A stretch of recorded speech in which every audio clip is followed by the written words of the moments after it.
Hello everyone, it's Jan Vidal, the Little Giant Steps Brain Coach. Welcome back for this week's Brain Coach tip. Today we're going to be talking about the essentials for spelling. I want to encourage you to listen to some of the past Brain Coach Tips podcasts as well if you are new to this podcast. They will help to equip you to release the full potential of your children by making their brains as efficient as possible. The neurodevelopmental approach is life-changing, and it has been my privilege over the last 20-plus years to be able to help thousands of families incorporate this approach through the Little Giant Steps products and programs. The neurodevelopmental approach is woven into each one of those programs and products. Parents have reported amazing results, which is wonderfully gratifying. My prayer today is that you can see the same results through the information that I share here. Beyond that, I'm asking you to please send your friends to braincoachtips.com so they can also benefit from this wonderful knowledge. You may be helping someone that you don't even know that they're praying for some answers. So let's get started on this topic. A lot of people come to the booth at book fairs and often ask me in different venues, what's the best spelling curriculum?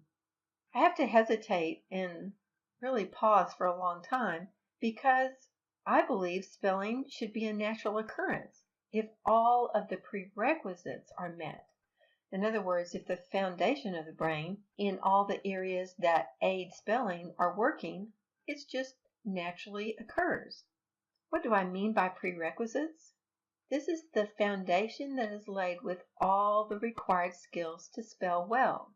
I'm going to list them first, and then we'll dive into each one to get a broader perspective.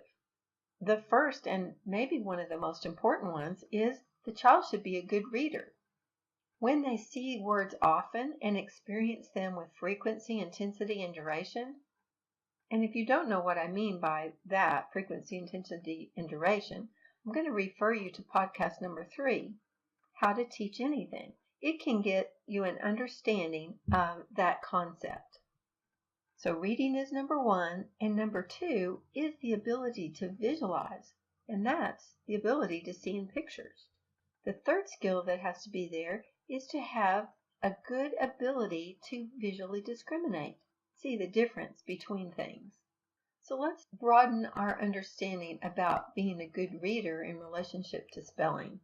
Many curriculums, probably most, start spelling in first grade and sometimes even in kindergarten. This is when the child is just beginning to learn to read, and they may not have seen those words very often. And because we believe in frequency, that means how many times a person has seen those words, we don't start spelling until the child can read at maybe an upper elementary level. This way, they've had many opportunities to see the word spelled correctly in the print that they've read, and that's imprinted on their brain. When they start to write it down, it comes out well in spelling if they've seen it a number of times. Of course, there are exceptions to pretty much every rule. So this concept of being a good reader produces a good speller is generally the case. But there are a subset of very excellent readers that are poor spellers. We find that these people have such automatized reading that the child doesn't even have to look closely at the word as they are speeding through the page. It's just like an automatic system. Another foundational skill that might cause a good reader to be a poor speller is if their central detail vision is not developed well. This is how they see right in the center. They may be using their peripheral and you think they seem fine, and when they go to the eye doctor, it tests 20/20. But oftentimes they miss a little word or skip over a punctuation or something like that. This could be because their central vision isn't working too well and they don't even see it as they're going along. They may see these words but not notice the details of each of the letters. That can cause them not to be good spellers. Working on that central detail vision, which is a developmental issue that can be helped, the Neurodevelopmental DVD is a good resource for that. You can find that at littlegiantsteps.com, and it's called the neurodevelopmental approach. It's several hours long. It teaches you about the different aspects of neurodevelopment, and one is that central detail vision. It gives very specific information on how to work on that.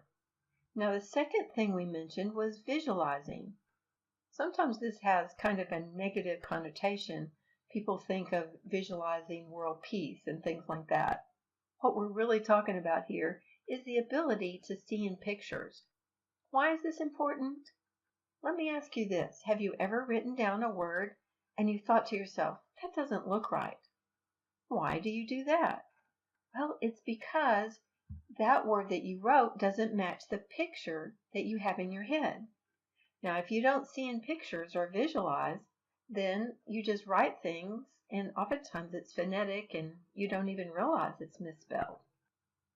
Sometimes it's confusing about long-term memory. You think they seem to know it, and then several days later they don't know it anymore. Well, the information that we put into long-term memory needs to go through either conceptualizing or visualizing to be able to be stored. Now, if the person stores information conceptually, they're thinking in words, and it's stored in words. And if the person is thinking visually, if they're storing that information visually, they're storing a picture that can come back out and remind them or be the information that they need. And just like my feeling about learning styles is that we need to be good at all learning styles, it's good for us to be good conceptualizers and visualizers, because some information is better stored in a picture and some information is better stored in words. For more information about our view on learning styles, you can go to podcast number 8 and 9 and get more information about that. Now, one way to develop visualization or seeing in pictures is to observe in nature. Go on nature walks and come back and draw what you saw, or take leaves and do rubbing so that you can see that leaf develop right before your eyes, and you can take a picture of that with your brain. There are also games that will help with being a better visualizer. Games like checkers or chess. What you want to do is try to see in your mind what the board is going to look like 3 moves from now. See if you can visualize where you're going to move the next one, and then the next one, and the next one. What will it look like in 3 moves? And do that with every move. Some practice with visualizing is just like anything else. As you exercise this ability to see in pictures, it gets better. So it's great to play some of those games, maybe 10 minutes a day, 3 or 4 times a week. That will really help develop that visualization skill. So to be a good speller, we had 1 is be a good reader, 2 is visualize or be able to see in pictures, and 3 is visual discrimination. Now what's that? That's seeing the slight differences in objects that are very similar. The highlight magazines are really good at helping with this skill. If you've ever looked at some of those, the what is different from one page to the next is a really good one. You know, there may be a wheel off in this car and it's on in the other car. So they start to notice those little differences. There's other pages where maybe something is funny, so you're discriminating and seeing that really doesn't belong. That clown doesn't belong in the schoolroom, or whatever it is that they're showing there. That's part of training this visual discrimination. At Little Giant Steps, you can find 10 different levels of a game called visual discrimination that your children could play at home. These games are fun and fast, and siblings can even play together, one being the teacher and the other being the student, and then they can swap depending on the age of the child. In each game, there are 12 small cards that are very similar in appearance. They're laid out on the table or the floor, so each time you lay out this game, it's going to be a new game because they're going to be in different orders. One large card that matches one of the small cards is held up, and the student finds the card as quickly as possible. The instructions actually tell you 3 different levels of difficulty, from just being able to look back at it, to switching up the cards, to being visual memory and visual discrimination, where they see it for a few seconds, then it's gone, and then they have to find it. So you'll see all the instructions with each level. Each level of this game has 3 or 4 different sets, so that there's a variety of games that you can play with each set. On the store at littlegiantsteps.com, you will find a sample of what is contained in each level. Levels 1 through 3 have numbers on them. 4 through 6 contain words. Some of the sets have the first 2 or 3 letters of each word are the same, so the child really has to look carefully and look all the way through the word. Sometimes when children don't discriminate well, they just look at the first 2 or 3 letters and guess at the rest of the word. This makes them look at the whole word. In the levels 7 through 10, you'll see that there's objects or symbols that you can see that are in each level. These are for more advanced students, even through high school age, can help work on their discrimination. Now that you understand more about the prerequisites for spelling, let's talk about the spelling approaches or even the curriculums. There are quite a number of different approaches out there to teach spelling. Some I've seen use cursive.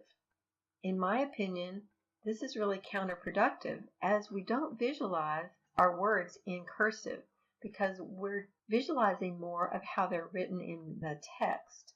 So printing would be much better. Some have the child write the word over and over.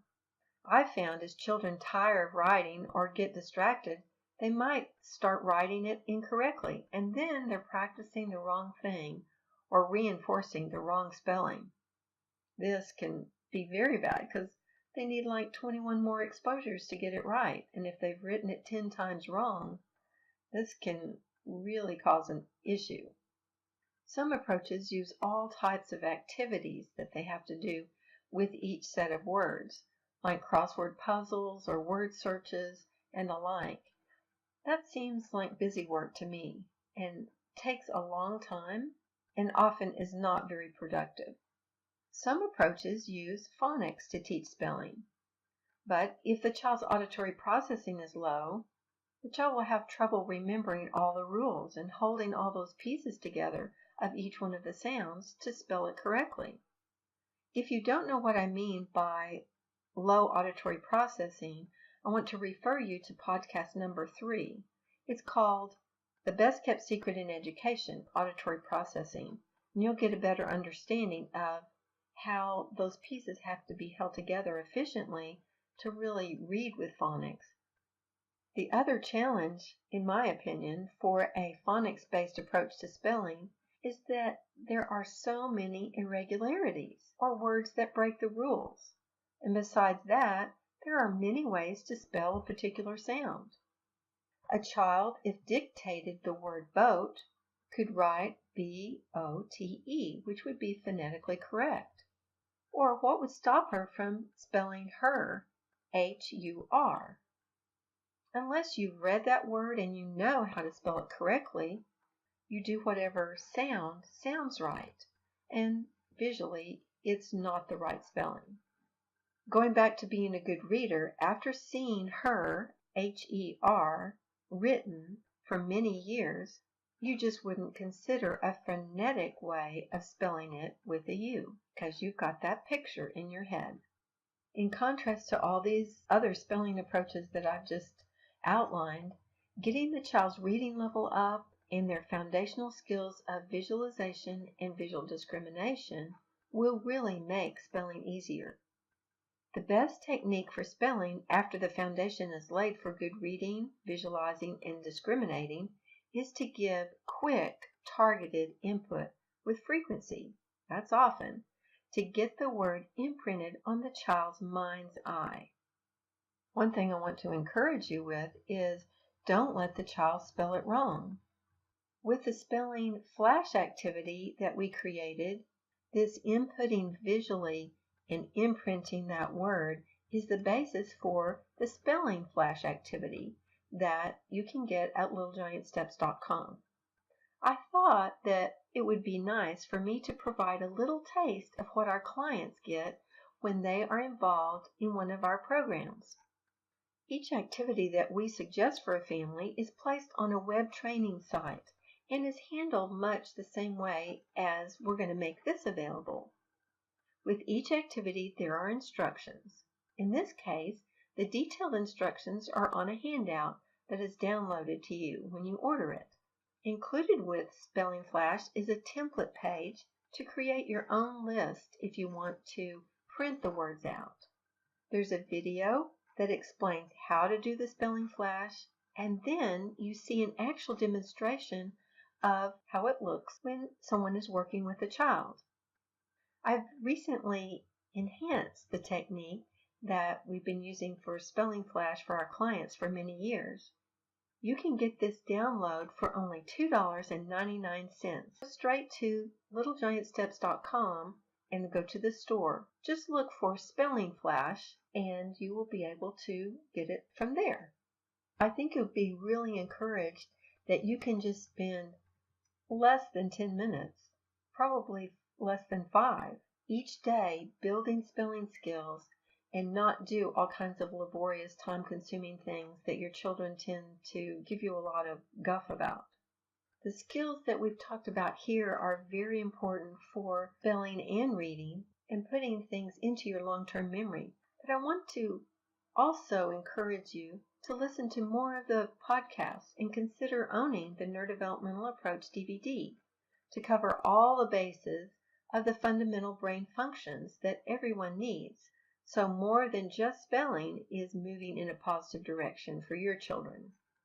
Thanks for joining me today. I hope you will stay tuned where you will receive more Brain Coach tips to make life and learning easier. Next week, I will help you with that frustrating experience when you just want to yell for the 100th time, "Hold your pencil right." Am I saying by having a podcast on this that it really is important how your child holds their pencil? Yes, it really is. So tune in. In the meantime, I pray you take advantage of these other podcasts to help you understand your children better, whether they are typically developing, gifted, or struggling learners. The neurodevelopmental approach is a dynamic approach to life at any age. So, think differently. The solution is not in the problem. When the child's not a good speller, it really is more about fixing what's not working well. Until next week, it's the Brain Coach signing off.